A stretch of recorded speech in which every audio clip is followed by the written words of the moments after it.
শতাব্দীর পুরনো কথা যে অ্যানভারপুর নামের একটি গ্রামে মুখিয়া শামসুদ্দিন থাকতেন। মুখিয়া শামসুদ্দিন ছিলেন একেবারে বুদ্ধিমান ও বিচক্ষণ ব্যক্তি। গ্রামের যে কোনো সমস্যার সমাধান করার জন্য তিনি সর্বদা সামনে থাকতেন। গ্রামের পঞ্চায়েতে যৌথ বিবাদের নিষ্পত্তিও করতেন মুখিয়া শামসুদ্দিনই। যখনই গ্রামের লোকেদের মধ্যে কোনো বিবাদ হতো, তারা সমস্যার সমাধান চাইতে সরাসরি মুখিয়ার কাছে যেত এবং শামসুদ্দিন নিজের মেধা ও বিচক্ষণতায় প্রতিটি বিবাদের সঠিক ন্যায় বিচার করতেন। গ্রামের মানুষদের বিশ্বাস ছিল যে তাদের মুখিয়া শামসুদ্দিন সাধারণ মানুষ নন, বরং ন্যায়ের ফেরিস্তা। একদিন গ্রামের পঞ্চায়েতে সলিম নামে এক ব্যক্তির বিরুদ্ধে চুরির অভিযোগ উঠল। সবাই পুরো ঘটনাটি বুঝল এবং তারপর সমস্ত প্রমাণ পরীক্ষা নিরীক্ষা করা হলো। তারপর মুখিয়া শামসুদ্দিন সিদ্ধান্ত দিলেন যে সলিমের বিরুদ্ধে যে চুরির অভিযোগ আনা হয়েছে তা একদম ঠিক এবং তাকে চুরির এই অপরাধের জন্য গ্রাম থেকে বের করে দেওয়া হবে। একই সঙ্গে তার সমস্ত সম্পত্তি জব্দ করা হবে। সলিম বলল, মুখিয়াজি, আমি নির্দোষ। আমার দ্বারা যা কুকর্ম ঘটেছে তা অনভিপ্রেতভাবে হয়েছে।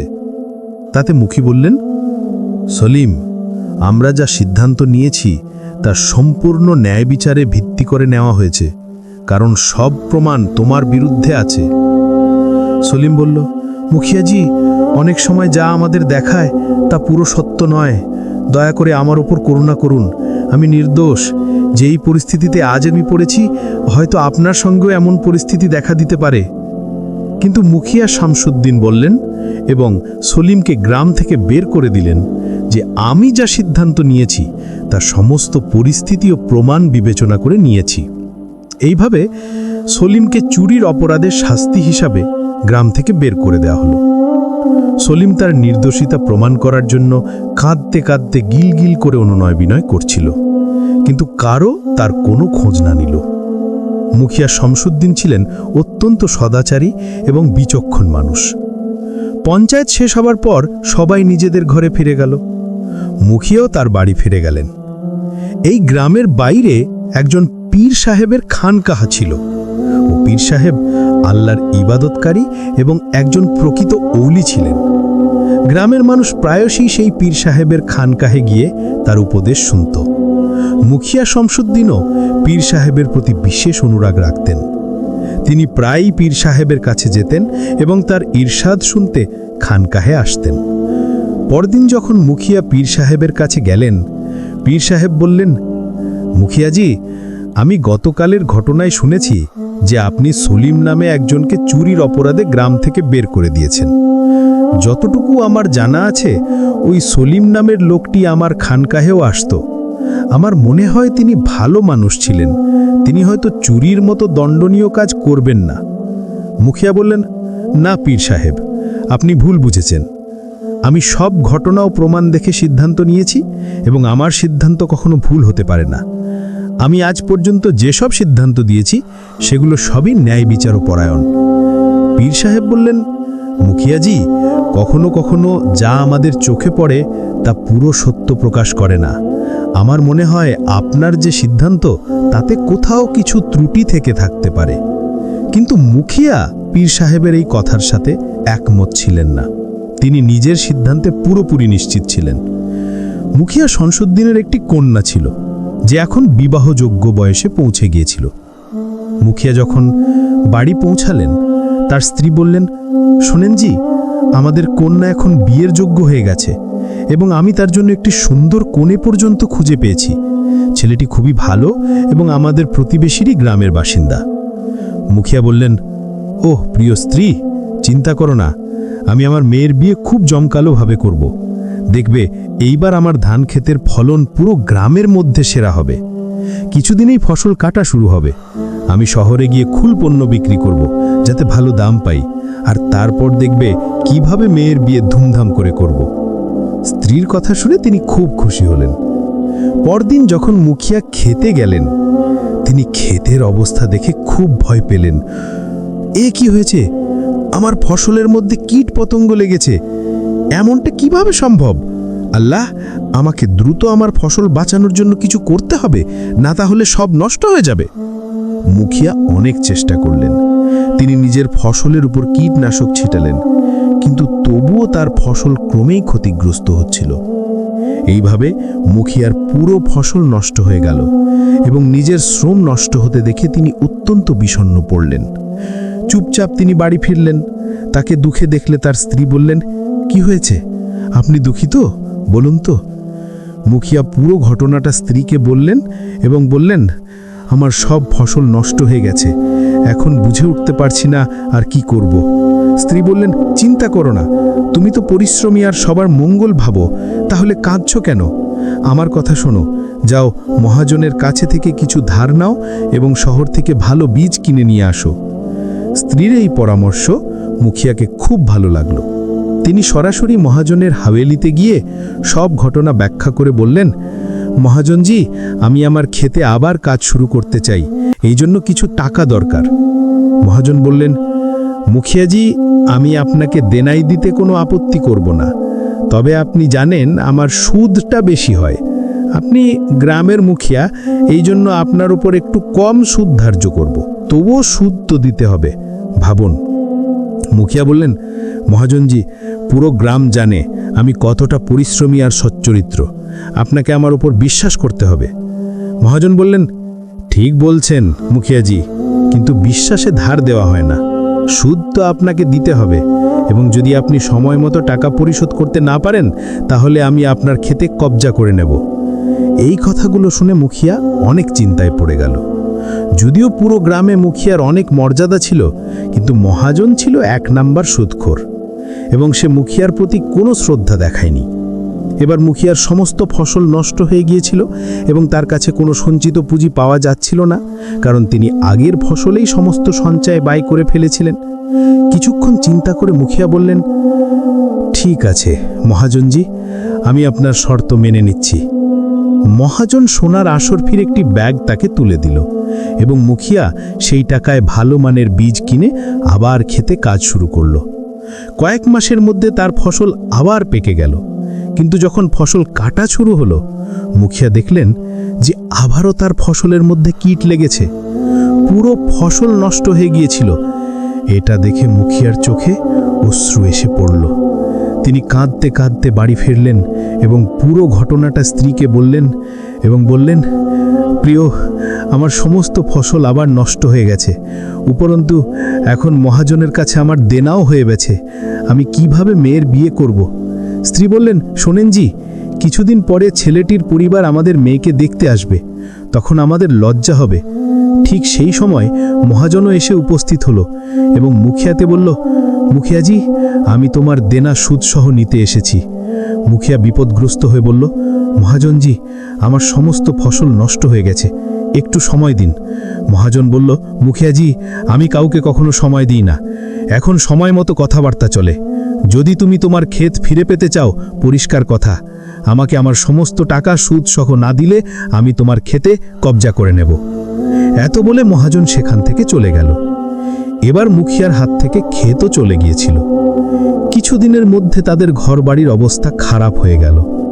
একদিন মুখিয়া তার স্ত্রীর সাথে বললেন, এখন তো ক্ষেতও চলে গেছে আর আমাদের উপর দেনাও এসে গেছে, উপরন্তু মেয়ের বিয়ের ব্যাপারও আছে। তাই আমি ভাবছি আমাদের রাজ্যর বাদশাহ নুরুদ্দিন খুব প্রভৃতি ও করুণাময়, আমি তার কাছে সাহায্য চাইব। স্ত্রী বলল, আপনি পুরোপুরি ঠিক বলছেন। আর তারপরই মুখিয়া সেই দিন বাদশার প্রাসাদে যাওয়ার জন্য রওনা হলেন। বাদশাহ নুরুদ্দিন প্রাসাদের বাইরে হাঁটছিলেন। বনের মধ্যে হাঁটতে হাঁটতে সে বাদশাহ নুরুদ্দিনকে প্রাসাদের বাইরে ঘুরতে দেখল। মুখিয়া সারা ঘটনা বাদশাকে জানিয়ে বলল, বাদশাহ সালামত থাকুন, আমার সাহায্য করুন, আমার সব ফসল নষ্ট হয়ে গেছে এবং আমার মেয়েও এখন বিয়ের যোগ্য হয়ে গেছে। বাদশাহ বললেন, আচ্ছা, এতে আমি কি করতে পারি? তোমার ফসল নষ্ট হয়েছে, অথচ আশেপাশের লোকের ফসলের কিছুই হয়নি। আমার তো মনে হয় তুমি মিথ্যে বলছো। মুখিয়া বলল, বাদশাহ, আমি মিথ্যে বলছি না। বাদশাহ বললেন, আমি কিভাবে বিশ্বাস করব তুমি সত্যি বলছো? আমি তোমার কোনো সাহায্য করতে পারবো না। কথা শেষ, এখন তুমি যেতে পারো। বাদশার কথা শুনে মুখিয়া খুব হতাশ হয়ে চলে গেল। গ্রামে ফেরার পথে সে মাঝপথে এক গাছের নিচে বসে নিজেকে বলল, পাতা নয়, আমার ঘরে কার নজর লেগেছে। ঠিক তখনই তার চোখ পড়ল সামনে এক লোকের দিকে, যার শরীর থেকে রক্ত বের হচ্ছিল। মুখিয়া দৌড়ে গেল এবং দেখল সে লোকটি মারা গেছে। আরে, এ তো মরে গেছে। তারপর মুখিয়ার চোখ গেল মৃত লোকটির হাতে, সেখানে একটা বড় হিরে ঝলমল করছিল। মুখিয়া ভাবল, আরে, এ তো খুব দামি হিরে। যদি এটা নিয়ে শহরে কোনো জওহরির কাছে বিক্রি করি তাহলে ভালো টাকাই পাবো। সেই টাকায় আমি মহাজনের কাছ থেকে আমার জমি ফেরত নিতে পারবো। কিন্তু তখন তার আত্মা থেকে এক আওয়াজ এলো, এটা ভুল কাজ, এটা তো অন্যের জিনিস চুরি করার মতোই। মুখিয়া ভাবল, না, আমি এটা করতে পারি না। আমি গ্রামের মুখিয়া, আমি তো বিচার করি, এটা আমার মর্যাদার বিরুদ্ধে। কিন্তু তখন তার মনে আরেকটা চিন্তা এলো, যদি আমি না নিই তাহলে অন্য কেউ নিয়ে যাবে। এই ভাবনা আসতেই মুখিয়া হিরেটা তুলে নিল এবং শহরের দিকে রওনা দিল। জহুরির দোকানে গিয়ে বলল, জহুরি সাহেব, এই হিরেটা আমার, কত দাম দেবেন? জহুরি হিরেটা দেখে অবাক হয়ে গেল এবং মনে মনে ভাবল, এটা তো অতি মূল্যবান হিরে। এই গ্রামের লোকের চেহারা দেখে তো মনে হচ্ছে এটা তার নয়। সে মুখিয়াকে খুব সামান্য কয়েকটা সোনার মুদ্রা দিয়ে বলল, এই নাও, এই হিরের এটাই দাম। মুখিয়া বলল, কি? আপনি কি বলছেন? এই হিরে তো খুব দামি, ফেরত দিন, আমি অন্য জহুরির কাছে বিক্রি করব। জহুরি বলল, আরে তোমার মাথা খারাপ নাকি? এখন এই হিরে আমার, এটা এখানেই থাকবে। আমি বুঝে গেছি এটা তোমার নয়। এত দামি হিরে তোমার মতো কোনো গ্রামীণ লোকের হতে পারে না। এটা তো রাজাদের হিরে মনে হচ্ছে। দেখো, আমি যা দিয়েছি সেটা নাও, না হলে আমি বাদশার কাছে অভিযোগ করব। এই শুনে মুখিয়া রেগে গেল এবং জহুরির হাত থেকে হিরেটা ছিনিয়ে নিয়ে তাকে ধাক্কা দিল। জহুরির মাথা জোরে দেয়ালে আঘাত লাগলো এবং সে মারা গেল। এই দৃশ্য দেখে মুখিয়ার আত্মা কেঁপে উঠল। সে নিজেকে বলল, হে আল্লাহ, এ আমি কি করলাম? আমি তো খুন করে ফেলেছি, এখন আমি কি করব? ঠিক তখনই সেখানে এক লোক এলো। সে জহুরিকে মৃত অবস্থায় দেখল এবং মুখিয়ার হাতে হিরে দেখে সব বুঝে গেল। মুখিয়া ভীত হয়ে বলল, আমি তাকে মারিনি, আমি তো শুধু আমার হিরেটা ফেরত নিয়েছিলাম। সে দিতে চাইছিল না, আমি শুধু ধাক্কা দিয়েছিলাম, জানতাম না সে মারা যাবে। লোকটি বলল, তুমি এই হিরে জঙ্গলে পেয়েছিলে না? মুখিয়া বলল, হ্যাঁ, কিন্তু তুমি কিভাবে জানলে? লোকটি বলল, কারণ সেই মৃত লোকটাকে আমিই মেরেছি। সে আমার সঙ্গী ছিল, বিশ্বাসঘাতকতা করে পালাচ্ছিল, আমি পিছন থেকে আঘাত করে তাকে মেরে ফেলেছি। মুখিয়া হতবাক হয়ে বলল, কি? তুমি কে? লোকটি বলল, আমার নাম ফরহাদ আলী, আমি বাদশাহ নুরুদ্দিনের খাজানছি। আমি খাজানা ঘর থেকে সোনার মুদ্রা আর হিরে চুরি করেছি। এই জহুরি ওগুলো কিনত। ভালোই হয়েছে যে এটা মরে গেছে, কারণ এটা সবসময় কম দাম দিত।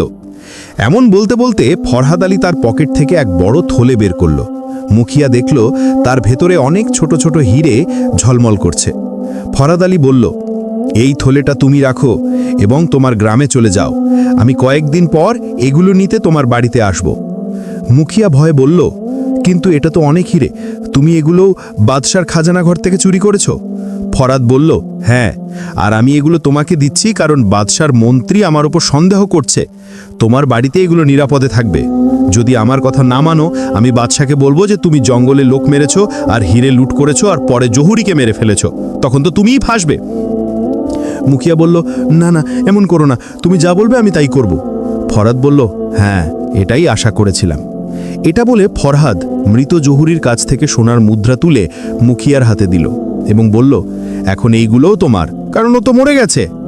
মুখিয়া মুদ্রাগুলো নিল আর ফরহাদ দেওয়া হীরের থলেটাও সঙ্গে নিয়ে গ্রামে ফিরে গেল। ফরহাদ দূর থেকে তার পিছু নিল, কারণ সে জানতে চেয়েছিল মুখিয়ার বাড়ি কোন গ্রামে। কয়েক ঘন্টা পরে মুখিয়া নিজের বাড়িতে পৌঁছালে ফরহাদ চুপচাপ চলে গেল।